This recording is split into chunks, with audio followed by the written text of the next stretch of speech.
warahmatullahi wabarakatuh. Alhamdulillahilladzi nahmaduhu wa nasta'inuhu wa na'udzu billahi min syururi anfusina wa min sayyiati a'malina may yahdihillahu fala mudilla lahu wa may yudlil fala hadiya lahu. Asyhadu an la ilaha illallah wahdahu la syarika lahu wa asyhadu anna Muhammadan abduhu wa rasuluh. Allahumma sholli ala sayyidina Muhammadin la nabiyya ba'dahu wa ala alihi wa sahbihi wa mawala amma ba'd. Bapak-bapak, ibu-ibu, hadirin jamaah sholat Isya dan sholat tarawih yang dirahmati Allah. Pertama-tama, mari kita tidak bosan-bosannya senantiasa untuk memanjatkan puja dan puji syukur kehadirat Allah Azza wa Jalla atas limpahan rahmat, nikmat, hidayah dan inayahnya, sehingga pada malam yang penuh rahmat ini kita masih diberikan kesehatan, diberikan kesempatan, dan lebih-lebih kita masih dalam iman Islam yang mana ini merupakan nikmat terbesar di antara nikmat-nikmat yang lain. Sebagaimana kita ketahui, Allah telah memberikan kita, mengaruniai kita, yaitu bahwa diri manusia itu ada jasad, ada fisik atau jiwa, roh, ada juga diberi nafsu, kemudian akal, dan karena akal ini terbatas, maka Allah dengan kasih sayangnya memberikan kita agama, yaitu agama Islam. Nah, inilah karunia atau limpahan rahmat yang patut kita syukuri dengan upaya meningkatkan ibadah baik terhadap Allah maupun berbuat baik terhadap sesama. Dan tidak lupa salawat serta salam semoga tercurah kepada junjungan Nabi Muhammad SAW yang telah membawa ad-dinul Islam melalui ajaran Al-Quran dan Sunnahnya. Mudah-mudahan dengan berpegang teguh kepada keduanya, kita termasuk orang-orang yang berbahagia, yang beruntung, selamat, bahagia dunia dan akhirat insya Allah. Bapak-bapak, ibu-ibu, hadirin jamaah sholat tarawih yang dirahmati Allah. Pada kesempatan kultum kali ini ada satu topik yang berkaitan dengan apa yang saya sampaikan di mukadimah tadi, yaitu faktor-faktor penghidup hati. Sebagaimana kita ketahui bahwa manusia kalau dominan hati, maka mereka akan menjadi manusia yang baik. Namun dalam diri manusia kalau yang dominan itu nafsu, tentu mereka akan menjadi manusia yang tidak baik. Jadi antara hati, nafsu, dan juga godaan ataupun setan ini saling berperang dalam diri manusia. Mana yang kuat?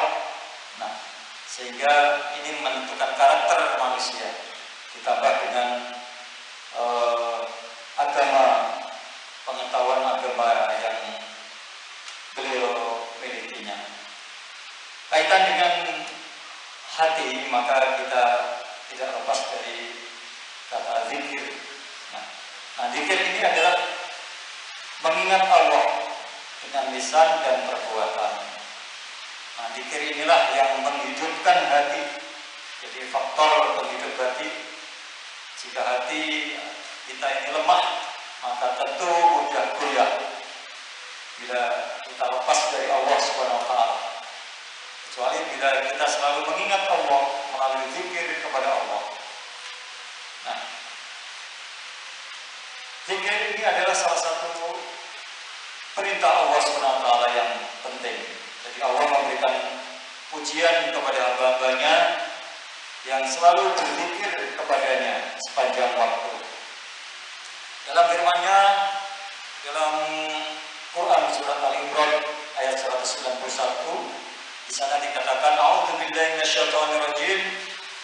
Alladzina yadhkuruna Allaha qiyaman wa qu'udan wa 'ala junubihim wa yatafakkarun fi khalqis samawati wal ardh. Yang artinya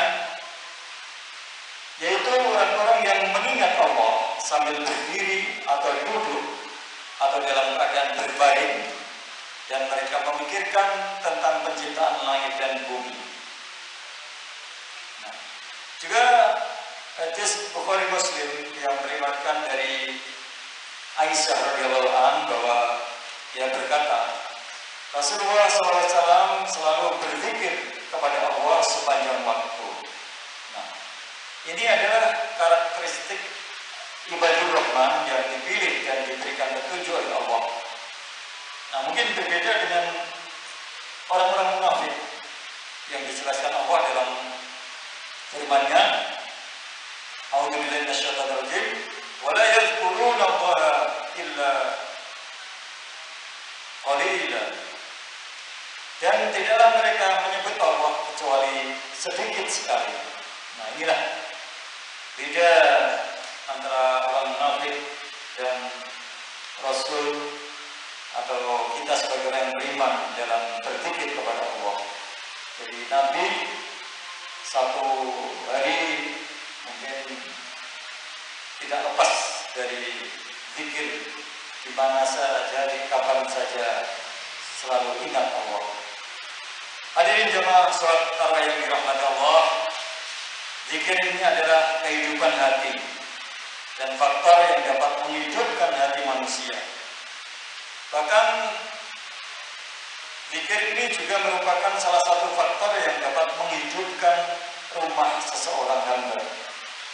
Nah, seperti dijelaskan dalam sebuah hadis Abu Musa radhiyallahu anhu bahwa Rasulullah SAW bersabda, perumpamaan rumah yang di dalamnya disebut nama Allah dengan rumah yang di dalamnya nama Allah tidak disebut adalah seperti orang hidup dan orang mati. Demikian hadis riwayat Muslim. Jadi Allah Subhanahu wa taala telah memperingatkan hamba-Nya agar tidak menjadi orang yang lalai. Dan di antara tanda kelalaian yang paling jelas adalah meninggalkan zikir. Nah, zikir ini penting, banyak faedahnya yang sangat bermanfaat dan dapat menghidupkan hati kita, terhindar dari sifat keras hati yang nantinya bisa menjadikan orang itu fasik. Adapun faktor-faktor penghidup hati, yang mana kualitas istiqomah seseorang hamba ini dapat diukur dari kualitas istiqomah hati dan jiwanya. Nah, dengan demikian cinta Allah dan mengagungkan perintah-perintahnya ini dapat dilaksanakan dengan baik jika kondisi hati dan jiwa seseorang hamba dalam keadaan lurus dalam petunjuknya. Jadi untuk menjaga hati agar tetap istiqomah ini ada dua cara, yaitu pertama, cinta kepada Allah harus melebihi cinta kita kepada selainnya. Nah, jika kita cinta kepada Allah bertentangan dengan cinta kepada selainnya, maka cinta kepada Allah harus dikedepankan dari selainnya. Dengan demikian, cinta kepada Allah akan membawa konsekuensi balik, yaitu terjadinya sinergi cinta. Jadi cinta juga dituntut sebuah konsekuensi balik dan amal nyata. Lalu yang kedua, supaya hati kita ini terjaga supaya tetap istiqomah, yaitu perkara yang membantu hati tetap lurus dalam petunjuknya adalah yaitu dengan mengagungkan semua perintah dan larangan Allah Subhanahu wa taala.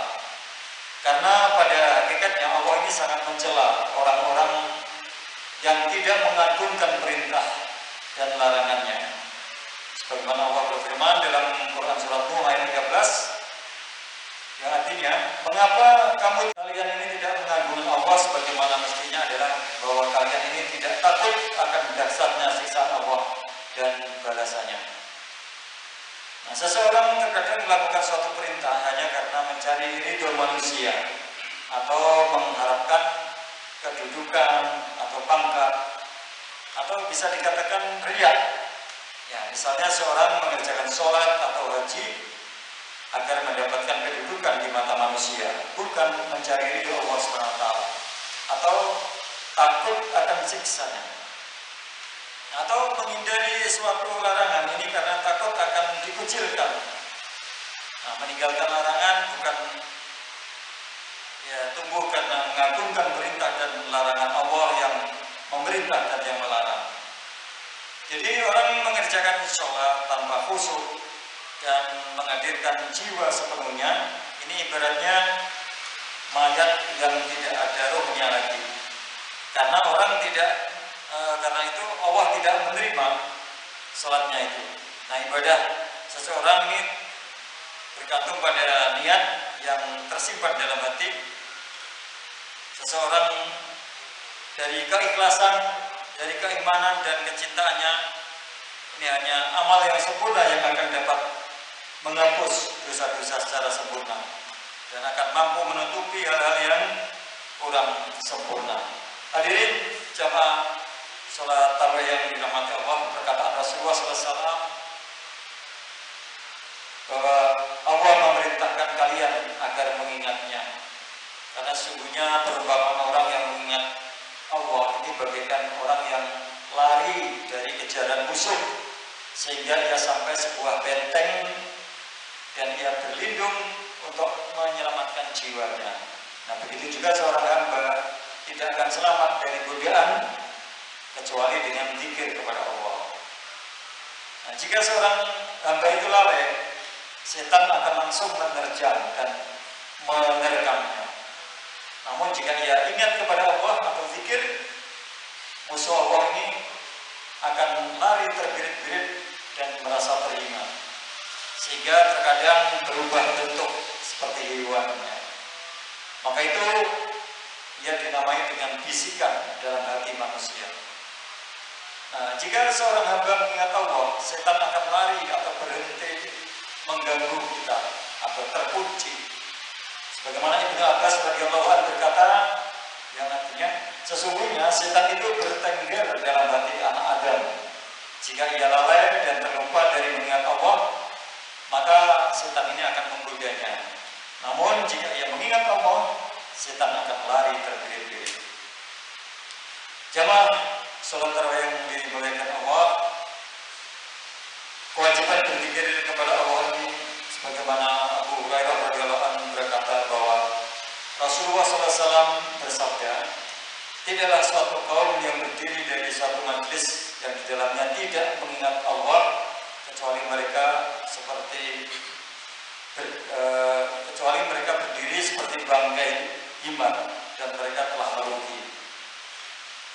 Adapun zikir dan jihad ini dalam Al-Quran surat Al-Anfal ayat 45 Allah berfirman, yang artinya, wahai orang-orang yang beriman, jika kalian bertemu dengan segolongan musuh, maka tetaplah tegar dan banyaklah mengingat Allah agar kalian menjadi orang-orang yang beruntung.